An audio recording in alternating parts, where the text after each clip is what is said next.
Hello, hello, hello, and welcome back to my channel. Happy Labor Day! Yes, I get a day off, so I thought it would be a perfect time to get on here and share some of my thoughts with you guys. I don't have an opportunity to do it too much because I work full-time, which I have said before. This is not my full-time thing. This is just something I do on the side because I have so many thoughts I want to share with you guys, and I have material stored up in my brain for probably months and years, but I just don't have time to get it all out there. I have grandkids, I have a full-time job, which is not just a job, but it's a career, so I'm really involved in that. It's a purpose-driven career, which I think is very important for you guys to have. For us all to have, rather. And I have a mother that's disabled, which I have said before, so all of that takes a lot of time away from me. And I also have an amazing dog. I mean, he's just amazing. He's sitting over there right now, so you might see him walking back and forth in the background, but he's my baby too, and he takes some time away from me as well. So I thought, hey, it's Labor Day, I can get on here and share some of my thoughts. I might actually record more than one today because I want to break things up into subjects so I don't have like an hour-long video, and it's easier to digest if you're interested in just kind of learning about each thing separately, or you have something you're dealing with that you're curious about. You can just click on that and download the information in tiny bites instead of having it all thrown at you. The first thing that is on the top of my mind right now is, I know we live in a society where, a lot of people are unfaithful. A lot of people are in relationships where they're not, unfortunately, faithful to their spouses, their mates. And you don't have to be a narcissist to be unfaithful. I mean, there's just a lot of greed. There's a lot of greedy people out there that just feel like they deserve to have more than one person there to satisfy them, or like within narcissist land, we like to call it the harem garage. They like to have people parked in the harem garage so they can have backup supply on hand at all times. But then in the regular world, in the non-narcissist world, just a selfish, self-centered world, people like to do the same thing. Have a backup source of supply to fulfill their needs because they feel like their needs aren't getting met at home, or they just want more. They're just greedy, right? Because, I'm gonna just tell you right now, your spouse, your mate, is never gonna fulfill 100% of your needs. That's where the whole idea of two broken people are going to come together and fix each other and become whole together. You're not going to become whole with another person. You need to be whole on your own before you enter into a relationship. And that way, when you're not getting what you feel like you need to get from the other person, you have the emotional intelligence to navigate that without falling back on outside parties to fill those gaps. You need to be able to navigate that on your own. And if you're whole, you're going to be able to do that. Much easier than a person that's not whole, that's broken and needs outside validation or needs outside parties to fill in the missing parts that they're not getting from their mate. So it's always a bad idea for broken people to come together and say, hey, I'm whole now because I have a partner and they make me whole. Nobody's going to make you whole. You have to become whole yourself. And in my view, my worldview, God is a big part of that. God needs to fill those spaces. It's kind of like the glue. If you're a broken vase, if you have God in your life, He can fill those cracks up, make you whole, along with, a lot of self-reflection and kind of navigating things that you need to untangle from your life and put together, along with the help from God, guidance from God. You can get to that place where you're whole. Might have some glued together pieces, and that's fine. We all do, but you want to be in that place before you get into a relationship. Okay, so enough babbling.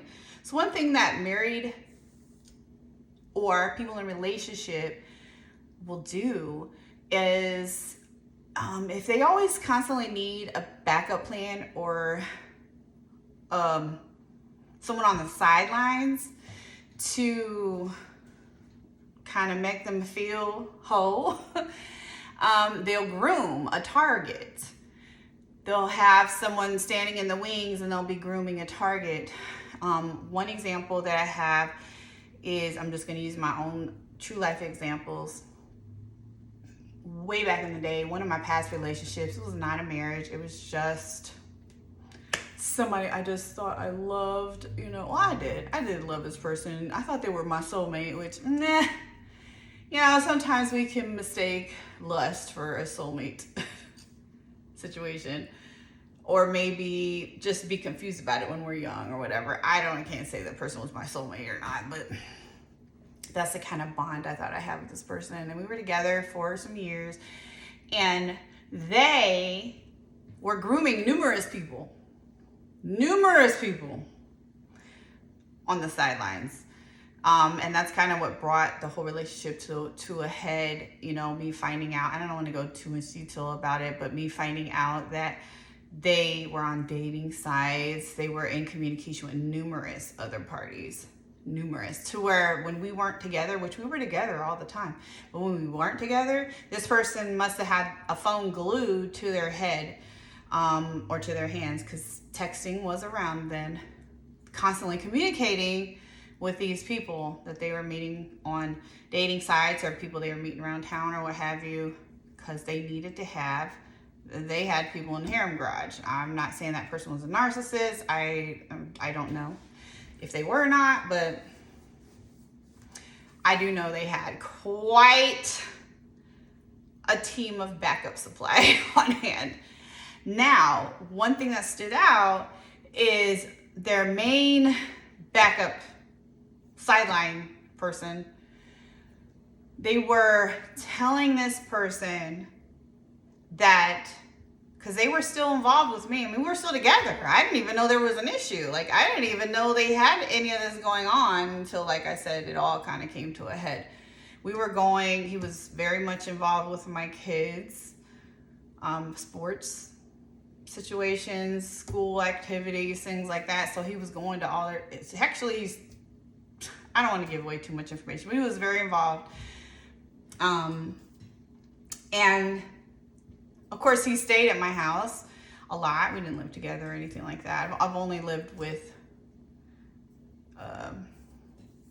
husband situations, not boyfriends. But he was there a lot, and he would tell the backup supply that he had to be over my house all the time for the kids. And this person bought it. Now, mind you, they're not coming to me saying, hey, I'm seeing your man, because they thought we were like on the verge of breaking up, because that's what he was feeding her. Hey, we're having all these difficulties. We're not in a good space. We're going to break up. I'm only over there all the time because of the kids. And they weren't even his kids. So that was just weird. But, it was just BS, right? So he was feeding her all that. So by the time I found out they were like in a whole separate relationship together, she disclosed that to me. Well, he said he was breaking up with you, but I was like, he was always over there because of the kids. Okay, so that's how I found out what he was telling her. I let go of that relationship. I mean, it wasn't a hard decision to make. Let her and everyone else have him, and that's that. But it was just educational, because you could really see I was experiencing something totally different from what he was telling her we were experiencing, because he was grooming her, making sure she stuck around so he could get that backup source of supply from her, while he was in a complete full relationship with me, and I didn't even know there was any problems. Was totally unaware. So that's one example. There's also been examples of where I was on the other side of the situation, like back in my really young, naive days, where I'd meet a man and he'd be like, oh, well, I'm going through a divorce. We're separated, but we still live together. And, when I would initially hear this, I would believe it. I would take it for face value. Okay, you're going through a divorce. Great, when's your divorce? And I might go on a couple dates with the person or what have you. And this happened more than once. I mean, it just seems to be a normal occurrence. That's why I'm making a video about it. And, of course, they'd have all these negative things to say about their spouse and they're getting divorced. And I'm just like, well, why do you still have to live with them? Why can't you get your own place? And, oh, I'm working on it. I'm looking for a place. And and then I got to a point where I realized there is no separation. I don't see any separation papers. There's no divorce. That's just a story that they peddle so they can have someone on the side. And when you kind of see there's no progression and no movement, that's when I started realizing the game. Because like I said, this is when I was younger and I would back away from those situations. Then I got to a point where if I would meet a guy and we start dating and he'd give me that story, I'd be like, hey, you know what? I appreciate the fact that you say you're going through a separation, a divorce, but I'm not going to date you until I see the divorce is final. Like, I need to see the actual divorce paperwork and see that it's final. And then we'll talk about it if I'm still available. Like, I'm not doing that. Absolutely not doing it. And that's it. I stopped doing that, and that was that. But that's one thing they'll do. And then they'll get you tied in, and then they'll get your soul tied to him. And next thing you know, you're in this situation, and he's never going to leave his wife. And then you're just a side chick. Low-hanging fruit. And a lot of times they target people that have attachment disorders, that have, unhealthy attachment styles, that have trauma in their childhood, that are vulnerable, that they feel are easy targets, that are going to accept these substandard situations. And that's why I know I came from a traumatic childhood. I know that I had a lot of unresolved trauma. I know that I have a high ACEs score. Now I know that now. I know I have unhealthy attachment style and things like that. And that's what was attracting these situations frequently. Whether I was the girlfriend or wife, or I was the target, the side chick target. And, it just was a pattern, a repeated pattern, to where I started thinking, does everybody do this? This is crazy, So, another thing is with the narc that I was married to. So that's one thing they would do. They would tell the side chick that, like I said in my testimony video, he had a side chick the entire time we were married. Even before we were married, he had this same side chick. Like, she was there then from the beginning to past the divorce. They were still together. So it's almost like I was the side chick, but I was the wife. Crazy. But I did have a chance to talk to her, before my divorce was final and everything. And I ended up getting her side of the story. So her side of the story was he was grooming her by saying things like, well, I had to marry her because she was pregnant. And trust me, I was not pregnant. I wasn't even thinking about being pregnant. I was taking precautions to make sure I was not going to get pregnant. Like, that was the furthest thing from the truth, but he had her believing I got pregnant. And then, of course, then we got married. Months went by, and when no baby materialized out of the situation, he ends up telling her I had a miscarriage or something like that. I had to tell her I was never pregnant. That was a complete lie. But, his whole story to her was, I'm only with her because she got pregnant. I only married her because she got pregnant. But, she's just crazy, and it's just a terrible marriage. So he needed her to rescue him, to be that savior side chick. to help him keep his sanity and keep his love muffin feelings going because he had to go home to the crazy lady. I'm just like, so grooming the side chick by telling them I was pregnant, so he had to marry me. Never was pregnant. It was not true. And I wasn't even crazy. I mean, he made me a little crazy. I was just, complete lies. And I'm like, well, now, we weren't even, I didn't even know we were having problems until I found out he had a mistress. So, I mean, I knew about the abusive tendencies and things like that as a Christian woman, I was actually willing to work on with him through therapy or whatever, if he was willing to do it. But the cheating thing, I don't know. That's just like that's the limit for me. Like, you're putting my life at risk when you go outside our marriage and have relations. Like, there are deadly illnesses you can bring home. That is the ultimate disrespect. Not to say that everything else wasn't the ultimate disrespect, because it was. So he did me a favor by cheating, so I could get rid of that whole entire toxic marriage. But anyway, my whole point to that whole story was he was telling the side recruit lies to groom her into thinking she's doing him a favor by being a side chick. Although all she was doing was devaluing herself, taking scraps, being second, and giving him permission to run around with her in secret behind the wife's back. I mean, that's no position any woman wants to ever be in, or man, because this happens to men too.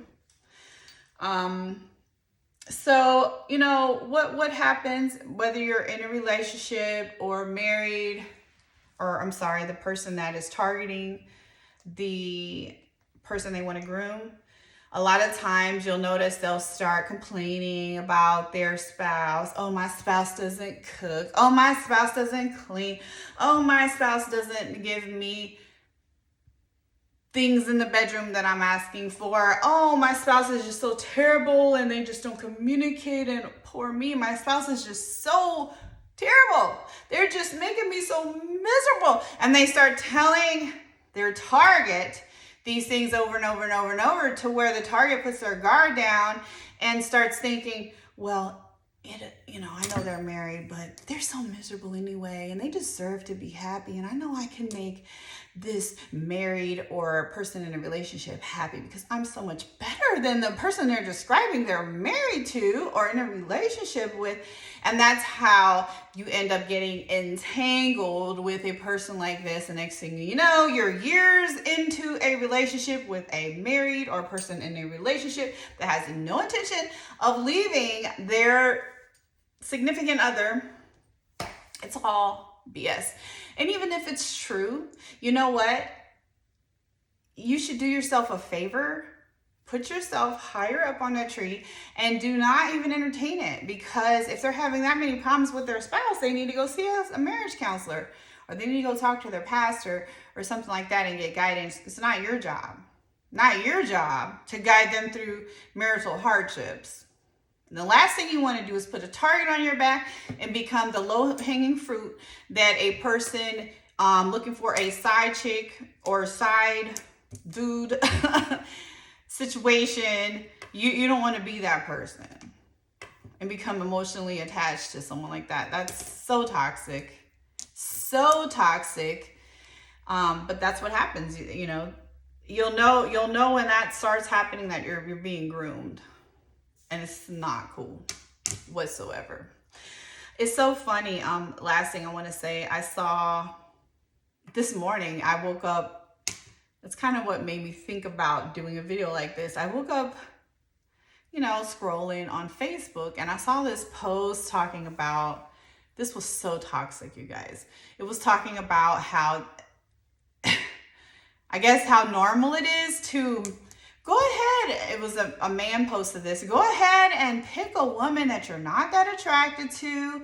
and kind of mold her into the wife you want. Like, make her a baby making machine, make her a prayer warrior, make her someone that's great at taking care of the house and everything. And you don't have to love her. You don't have to think she's attractive, but that's her role. And then, hey, you can get on the side someone you think is very attractive and that you love, someone you can pour your love into on the side, and they don't have to have any of those responsibilities that your wife has at the house. You can have this side chick. It was basically giving Color Purple vibes, okay? And I'm like, there are really, if you look around society, people are really doing this. It sounds so outlandish, and it's so toxic, and it is so Color Purple vibes. The only difference is you're not like, I mean, the only difference is it's 2022. So there's some slight differences, but the basic principle is the same. And that's what these situations give me. Give me Color Purple vibes. So you have the wife at home that's, probably responsible to, like in my situation, I was responsible, good credit, career, I'm cooking, I'm cleaning, I'm taking care of kids, I'm taking care of the house. I'm not going to say I'm ugly, okay, so, or anything like that. So I'm checking all the boxes, but you have, and I was definitely a prayer warrior because I stayed in prayer 24/7. So you got that person taking care of home, and then you're on the sides, chasing the young. This mistress was young, chasing the young, exciting chicks that you can go to the bar with, and you can like run the streets with, and have that about it life, exciting life with, and no responsibilities with, and y'all don't have to argue about bills, and you don't have to do this, and that. It's like those two separate lives giving you everything you think you need. So crazy, but it's so crazy that it has become increasingly common that this is acceptable behavior. This is not acceptable behavior. Do not let yourself become a target. If you feel like you are being targeted, cut it off. Cut it off. Because if you value yourself, and you don't want to be that low-hanging fruit, you're going to have to, put yourself up higher in that tree. Make yourself inaccessible to the nonsense, okay? Anyway, I hope this video made sense. Those are some thoughts that were triggered, like I said, by that post this morning. And, iron sharpens iron. So I just want to be here today to help us keep each other sharp, keep each other on top of things, and make sure we share information so you don't fall victim to some of the things other people have suffered through already. So thank you for listening. If you have any questions, comments, or concerns, please feel free to listen below. If you like this video, please feel free to give it a like. And thank you for joining. I'll be back soon with more. Bye.